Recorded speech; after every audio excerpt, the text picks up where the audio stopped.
మనోజ్ చేసిన మోసం గురించి బయటపెట్టిన కామాక్షి. మనోజ్ని వదిలి వెళ్లిపోతున్న రోహిణి, షాక్లో ప్రభావతి. ఇంతకు మనోజ్ చేసిన మోసం గురించి కామాక్షి బయటపెట్టడం ఏంటి? కామాక్షికి ఆ మోసం గురించి ఎలా తెలుసు? మరి ప్రభావతి ఎందుకు షాక్ అయింది? రోహిణి మనోజ్ని వదిలి వెళ్లిపోవడం ఏంటి? ఇదంతా కూడా వీడియోలో చూసి తెలుసుకునేద్దాం. గుండె నిండా గుడిగంటలు, రాబోయే కథలు, జరగబోయే సన్నివేశాల గురించి ముందుగా తెలుసుకోవటానికి వీడియోని లైక్ చేసి ఛానల్ను సబ్స్క్రైబ్ చేసి పక్కనే ఉన్న బెల్ ఐకాన్లో ఆల్ ట్యాప్ చేయండి. ఇక మొత్తమే చూసుకున్నట్లయితే కనుక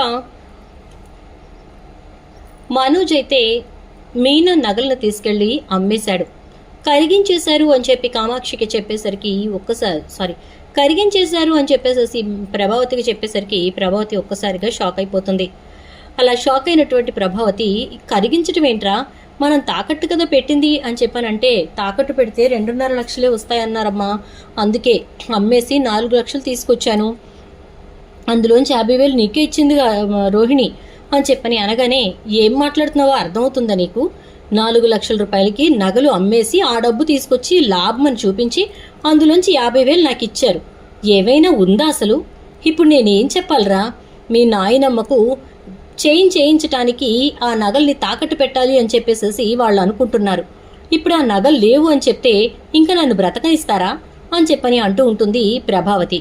ఏమో అమ్మా, నాకేం చేయాలో అర్థం కావట్లేదు, నాకు అసలు ఏమి తోచట్లేదు అని చెప్పని అనేసరికి ఇప్పుడు ఏం చేయాలో అర్థం కాని పరిస్థితుల్లో ప్రభావతి అయితే ఇంటికి వెళ్తుంది. ఇంటికి వెళ్ళిన తర్వాత ఇంట్లో అందరూ కూడా అంటే సత్యం వచ్చి ఆ నగల్ని తీసుకొచ్చి ఇస్తే మా అమ్మకు చేయించాలి అని చెప్పి బాలుగాడు అనుకుంటున్నాడు. దానికోసం అని చెప్పి మీనా నగలు తాకట్టు పెట్టి ఆ డబ్బుతో చేయిస్తాడట అనేసి సత్యం అంటాడు.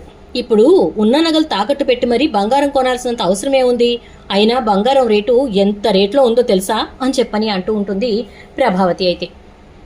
అయితే నా నగల్ని కరిగించేసి నానమ్మ గారికి చేయించండి, ఆవిడికి 75 సంవత్సరాలు వచ్చాయి, ఎన్ని కష్టసుఖాలని చూసి ఎన్ని పుష్కరాలను చూసి ఉన్నటువంటి ఆవిడకు అలాంటి బహుమతి ఇచ్చుకోవటం అనేది మా అదృష్టంగా భావిస్తాం.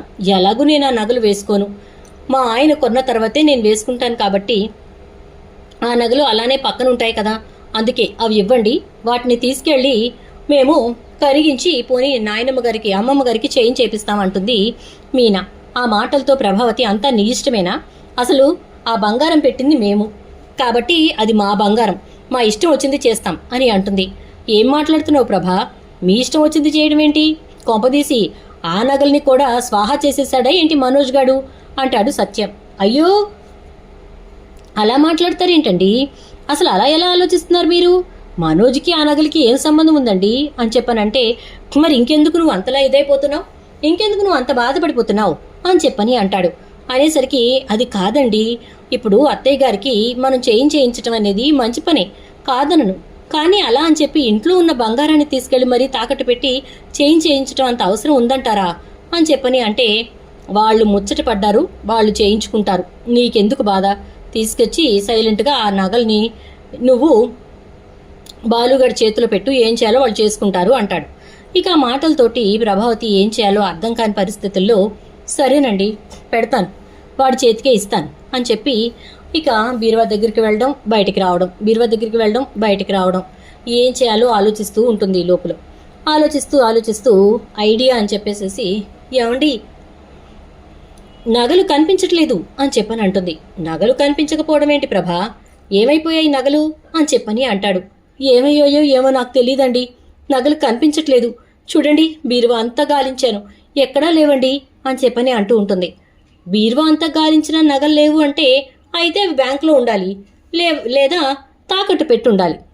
ఏరా లక్షలు మింగినోడా, నువ్వు గాని మీనా నగలు తీసుకెళ్ళావా అంటాడు బాలు.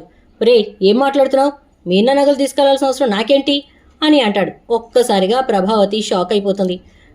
ఇబ్బంది నీకే అని చెప్పి వాడు అన్నప్పుడు నేనైనా అర్థం చేసుకోవాల్సింది, ఇప్పుడు నా పరిస్థితి ఏంటో నాకేమీ అర్థం కావట్లేదు, వాడు నాకేం సంబంధం లేదని చెప్పేశాడు, మరి ఇప్పుడు సంబంధం అంతా నాకే, అంటే ఆ నగలకి సంబంధించిన పూచీకత్తు చేయాల్సింది నేనే అని చెప్పని అనుకుంటూ, అది వాడెందుకు తీసుకుంటాడరా అంటే, అయితే నువ్వు తీసుకున్నావమ్మా, తాకట్టు పెట్టి వాడికి ఇచ్చావా అని అంటూ ఉంటాడు. ఇక బాలు అయితే ఆ మాటలతోటి, ఒరేయ్ తిన్నంగా మాట్లాడవా ఏంటి, వాడికెందుకు ఇస్తాను అని అంటే, అయితే నువ్వు తాకట్టు పెట్టావా, ఏదో ఒకటి చెప్పండి ఓకే సాగదీస్తున్నారు అని చెప్పని అంటాడు. ఈలోపు కామాక్షి రానే వస్తుంది. వదినా వదినా అనుకుంటూ. ఏంటి వదినా అని చెప్పి ప్రభావతి, నువ్వు ఇప్పుడే రావాలా, ఇక్కడ నేను ఏదో ఒక అబద్ధం చెప్పుకుని మేనేజ్ చేసుకుందాం అనుకున్నాను, నీకు నిజం మొత్తం తెలుసు, ఇప్పుడు ఇంకేమన్నా ఉందా, నువ్వు కానీ నోరు జారావంటే మా పరిస్థితి అధోగతి అని చెప్పని అనుకుంటూ ఉంటుంది. ఏంటి అందరూ కంగారు పడిపోతున్నారు అని అంటుంది. ఏమీ లేదు, మీనా నగలు కనిపించట్లేదు అనగానే, కనిపించట్లేదా, ఏమైపోయాయి అని అడిగేసరికి, అదే అత్త అర్థం కావట్లేదు, మా అమ్మేవో కనిపించట్లేదు పోయాయి అంటోంది, పోవడానికి బీరువా తాళాలు ఎప్పుడూ ఆవిడ బొడ్లో పెట్టుకుని తిరుగుతుంది తప్ప ఇంకెవరికైనా నిచ్చుద్దా లేదు కదా, మరి అటువంటప్పుడు ఎక్కడికి పోతాయి అని చెప్పి ఇక బాలు అంటాడు. నిజమే కదా వదినా, నీ చెంగు కట్టుకుని తిరిగే తాళాలు ఇంకెవరి చేతికి వెళ్ళనప్పుడు బంగారం ఎక్కడికి పోతుంది అని చెప్పనంటే, పోనీ మనం అందరం ఎక్కడికైనా వెళ్ళాము దొంగలు పడ్డారు అనుకోవటానికి లేదు కదా అని అనేసరికి, ఏమో ఏం జరిగిందో ఏంటో నాకేమీ అర్థం కావట్లేదు, ఈ మధ్యన ఒక 2 రోజులు బాలు మీనా మా గదిలో పడుకున్నారు కదా అంటే, అయితే మీ గదిలో మేము పడుకుంటే ఆ నగలు మేం తీసామా అని అంటాడు. అలా నేను అనట్లేదురా అంటుంది. మరి అటువంటిప్పుడు మేం పడుకున్నాం కదా అనే విషయాన్ని ఎందుకమ్మా నువ్వు ప్రస్తావించావు, నాకు అర్థం కావట్లేదు అని చెప్పని అనగానే ఇక వెంటనే బాలు అయితే, ప్రభావతి అయితే అంటుంది కదా, అది కాదురా, నేను ఆ మాట ఎందుకన్నానంటే అంటే నగలు ఏమైనా చూసారేమోనని అంటుంది. బీరువాలో లాకర్లో ఉన్న నగల్ని మేము ఆ గదిలో పడుకుని కింద ఇలా పడుకుంటే లోపల బీరువాలో ఏమున్నాయో మాకు కనిపించాయి అంతేనా అని అంటాడు. ఏమో నాకేం అర్థం కావట్లేదు అంటుంది.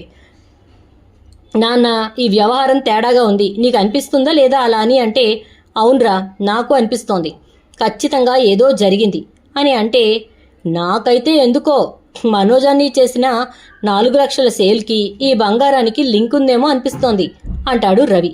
వామ్మో వీడు పసిగట్టేశాడు అనుకుంటూ ఉంటుంది ప్రభావతి. ఇక వెంటనే అదేంట్రా అలా అన్నావంటే, అదే కదా 4 లక్షల రూపాయలు ఒకే రోజు సేల్ చేసి 1 లక్ష రూపాయలు లాభం తీయటమంటే మాటలా ఏంటి చెప్పన్నయ్యా, నాకైతే అది నమ్మబుద్ధి కాలేదు, కానీ ఇక్కడ నగలు కనిపించకపోవటానికి అక్కడ లాభం రావడానికి ఏదో సంబంధం ఉంది అని మాత్రం అనిపిస్తోంది అని చెప్పని అనగానే, సరే అయితే ఒక పని చేద్దాం, అసలు ఆ సేల్ ఎవరికి చేశారో ఏంటో మనం తెలుసుకుందాం అని చెప్పని అంటాడు బాలు. ఇప్పుడు అదంతా మనకెందుకురా అంటాడు సత్యం. లేదు నాన్న, ఎవరికి అమ్మాడో ఎవరు వీడికి డబ్బులు ఇచ్చారో ఆ రిసిట్లు అవి ఉంటాయి కదా నాన్న అంటే, అది క్యాష్ ట్రాన్సాక్షన్ రా, రిసిట్లెస్ ట్రాన్సాక్షన్ అని అంటాడు. చూడు నువ్వు ఇంగ్లీష్లో అటు తిప్పి ఇటు తిప్పి మాట్లాడినా జరిగిందేంటో మాకు తెలియాలి, పద రసీదు పుస్తకాలు తీసుకొచ్చి రసీదు చూపించు అంటాడు బాలు. ఇక వెంటనే రవి కలగజేసుకొని, అన్నయ్య వాళ్ళు రసీద్ తీసుకోలేదని చెప్తున్నాడు అన్నయ్య అని చెప్పనంటే, అదేంటండి రసీద్ తీసుకోకుండా ఎవరైనా అమ్మకాలు చేస్తారా, రసీద్ ఇవ్వకుండా ఎవరైనా అంతంత పెద్ద పెద్ద అమ్మకాలు చేస్తారా ఏంటి అని చెప్పి మీనా అంటుంది. ఏంటే నీకేదో పెద్ద బిజినెస్ గురించి తెలిసినట్టు మాట్లాడుతున్నావు అంటుంది ప్రభావతి. నాకు బిజినెస్ గురించి తెలియకపోయినా ఎంతో కొంత జరిగే లావాదేవీల గురించి తెలుసు అత్తయ్య గారు అని చెప్పని అనగానే, నీకు అన్నీ తెలుస్తాయి అంటూ ఉంటే, ఇదంతా కాదు, మాట దాటవేసే పనులు చేయకండి, ఇంతకీ ఎక్కడా బిల్స్ ఎక్కడా అంటూ ఉంటే కామాక్షి కూడా, అవునవును బిల్స్ ఉండాలి కదా, బిల్స్ తీయండిరా, అసలు ఈ గొడవంతా ఉండదు అంటూ ఉంటే, ఓసే కామాక్షి నోరు మూసుకునుండవే, వాడు బిల్స్ ఇవ్వలేదు అని అంటుంది. ఇదేంటి వదినా, అటు మీనా బంగారము మాయం చేసేసి ఇటు నుంచి బిల్స్ ఇవ్వక, అసలు అది సేల్ చేశాడా లేకపోతే ఏదో రోహిణి దగ్గర మెహర్బానీ కోసం ఇదంతా చేశాడా, ఆ 3 లక్షలు కూడా స్వాహా చేసేసాడేమో వదినా అని చెప్పని అంటూ ఉంటుంది. నేనేం స్వాహా చేయలేదత్తా, నువ్వు కామ్గా ఉండు అంటాడు మనోజ్. ఏంటి ఏదో గుసగుసలు నడుస్తున్నాయి అంటూ బాలు మాట్లాడేసరికి, ఏం లేదు నేనేమి అనట్లేదులే కానీ అంటూ ఉంటే, ఏమి లేదురా బాలు, మీనా నగల్ని మనోజ్ చేతికి ఇచ్చింది, వాడు తాకట్టు పెట్టుకుంటానని తీసుకెళ్ళి అమ్మేశాడు, అది ఇప్పుడు జరిగిన విషయం అంటుంది. ఒక్కసారిగా అందరూ షాక్ అయిపోతారు. ఏంటత్తా నువ్వు చెప్తోంది నిజమా అని అనేసరికి, అబే అది అనుకుంటున్నాను నేను అనుకుంటున్నాను అంతే అని చెప్పని అంటుంది. నువ్వు అనుకోవడానికైనా ఒక హద్దు పద్దు లేదా, ఎలా పడితే అలా అనుకుంటావా ఏంటి అని చెప్పని ఇక ప్రభావతి అంటే బుకాయించకమ్మా, అదే జరిగిందని అర్థమవుతోంది అని అంటాడు బాలు. అయితే సత్యం కూడా చెప్పు ప్రభా, నగలేమైపోయాయి, మనోజ్ గడికి ఇచ్చావా, దేనికోసం ఇచ్చావు అని అంటే అది ఏం జరిగిందంటే అంటూ మొదలు పెడుతుంది ప్రభావతి. ఏం జరిగింది అని అడుగుతాడు ఇక సత్యం. ఏమైందంటే ఎవరో వచ్చి మనోజ్ని మాకు రిసిప్ట్లు అక్కర్లేదు, మాకు ఒక్కొక్కటిగా 10 శాల్తీలుగా ఒక 5 ఐటమ్స్ కావాలి అని చెప్పి 10 డబుల్ కాట్ మంచాలు, 10 dressing tables, 10 dining tables, 10 sofa సెట్లు ఆర్డర్ ఇచ్చారంటండి. అవన్నీ కూడా వీడు రెడీ చేసేసాడు. కానీ తర్వాత రోజున అని చెప్పని అంటూ ఉంటే ఇదంతా కాదు, అదంతా జరిగిపోయిన తర్వాత వాడు మోసపోయానని చెప్పి వచ్చినప్పుడు మా వదిన ఏం చేసిందంటే మీనా నగల్ని తీసి మనోజ్ చేతికి ఇచ్చింది అని చెప్పని అంటుంది.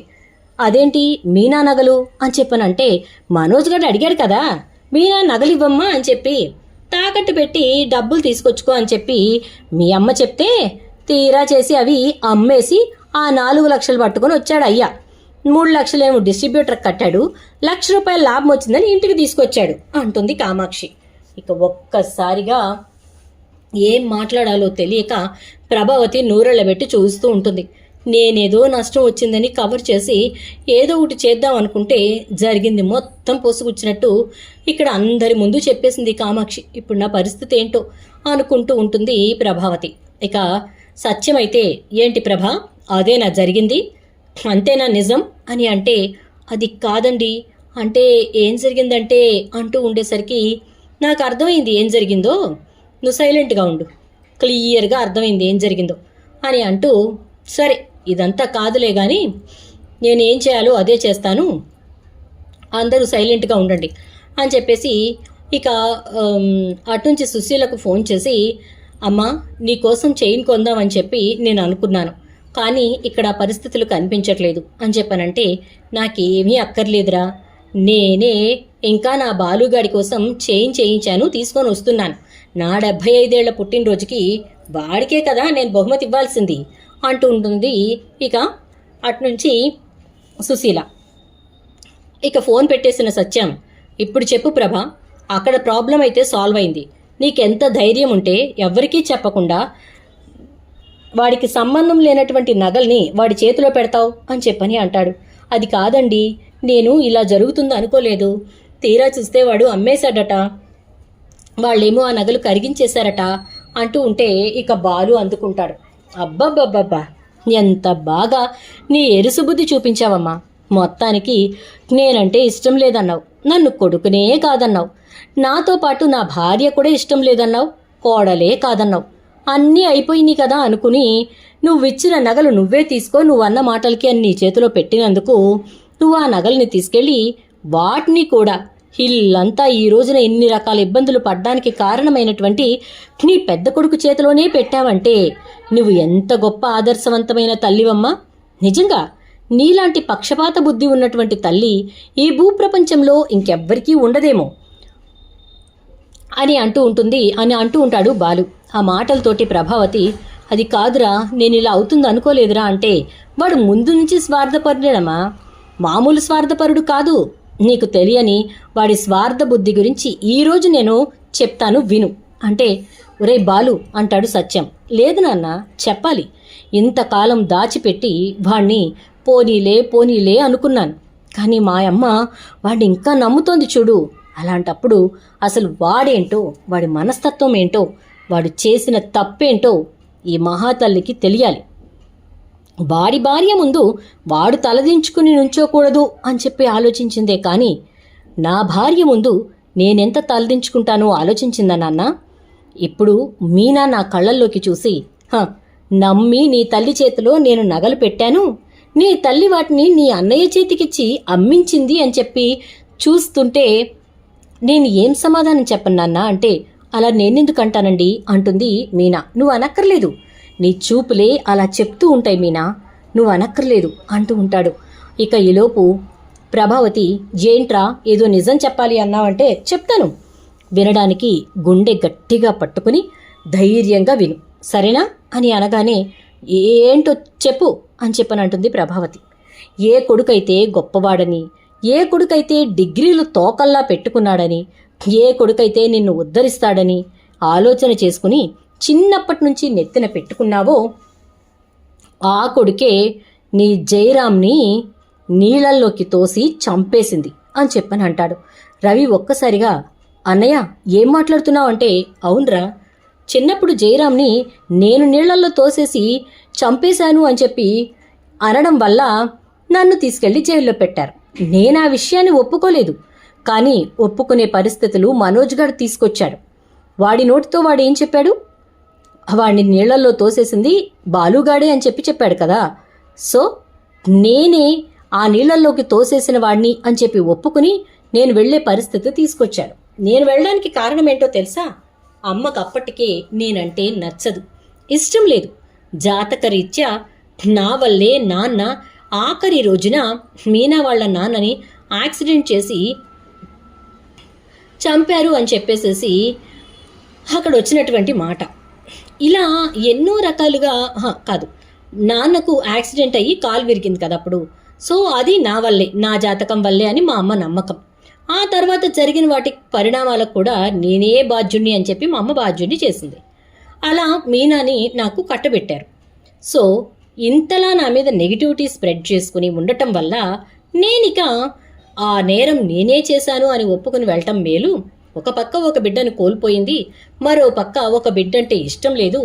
ఇక ఏ బిడ్డ మీద అయితే తన ప్రాణాలు పెట్టుకుంటోందో ఆ బిడ్డ కూడా తన దగ్గర ఉండే పరిస్థితి లేదు.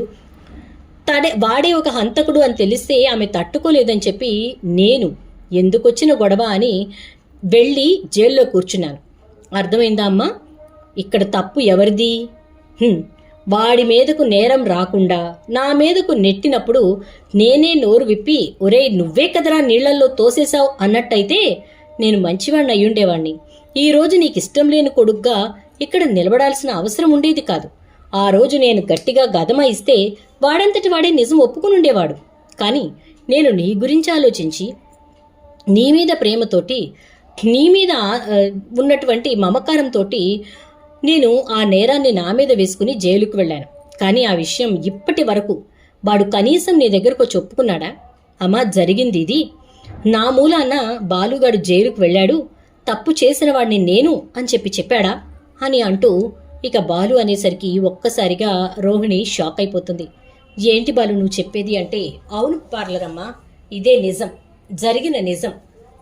అలాగే ఇప్పుడు మా అమ్మ దగ్గర నగలు తీసుకెళ్లి అమ్మేసి ఆ డబ్బులు తీసుకొచ్చి ఇదిగో లాభాల పంట పండించానని చెప్తున్నాడు. వీడు ఫర్నిచర్ మొత్తాన్ని ఎవడికో అమ్మాడు. ఆ అమ్మిన వాడు కట్టల దొంగ డబ్బులు ఇచ్చి వీడిని మోసం చేశాడు. ఇలా 2 విధాలుగా మోసపోయి పోలీస్ స్టేషన్కి వెళ్తే అక్కడ జరిగింది ఏంటంటే, ఎస్ఐ ఒక దొంగల ముఠ నిన్ను టార్గెట్ చేసింది, చక్కగా నీ దగ్గర ఉన్న ఫర్నిచర్ తీసుకుపోయింది అని చెప్పడంతో ఎక్కడ నీ ముందో తలదించుకుంటాడోనని చెప్పి ఆలోచించి మా అమ్మ గబగబా మీనా నగలనిచ్చింది. తాకట్టు పెడితే అంత డబ్బు రాదు అని అమ్మేసి ఆ డబ్బు పట్టుకుని వచ్చాడు. ఇది నీ మొగుడు చేసిన నిర్వాకం. ఎంత ఆలోచించినా కూడా నాకు ఒకటి అర్థం కాంది ఏంటంటే, ఎన్ని తప్పులు చేసినా వాణ్ణి మాత్రమే మా అమ్మ ఎందుకు భరిస్తుందా అని చెప్పి అనగానే, మీ అమ్మ భరించొచ్చు బాలు, నేను భరించలేను అంటూ రోహిణి ఇక గబగబా వెళ్ళి బట్టలు సర్దుకుని బయటకు వచ్చేస్తుంది. చూడు మనోజ్, నీలో మంచితనం ఎంతో కొంత ఉందేమో అనుకున్నాను, కానీ నీలో ఆ మంచితనం అనేది లేదు. అది నాకు క్లియర్గా అర్థమైంది. ఇప్పుడు బాలు చెప్పిన విషయంతో నాకు ఒక క్లారిటీ వచ్చింది. నీలాంటి వాడితో జీవితం పంచుకుని బ్రతకటం కంటే నా బ్రతుకు నేను ఒక్కదాన్నే ఒంటరిగా బ్రతకటం మేలు అంటూ రోహిణి వెళ్ళిపోతూ ఉంటే ప్రభావతి, ఆగమ్మ రోహిణి, దయచేసి ఆగు, నా మాట విను అంటూ ఉంటుంది. కానీ రోహిణి మాత్రం ఆగదు. చూద్దాం మరి రాబోయే ఎపిసోడ్స్లో ఏం జరుగుతుందో. వీడియో నచ్చితే లైక్ చేసి వీడియోనైతే షేర్ చేయండి. ఛానల్ను సబ్స్క్రైబ్ చేసుకోవడంతో పాటు పక్కనే ఉన్న బెల్ ఐకాన్లో ఆల్ ట్యాప్ చేయడం మాత్రం అస్సలు మర్చిపోకండి. Thank you.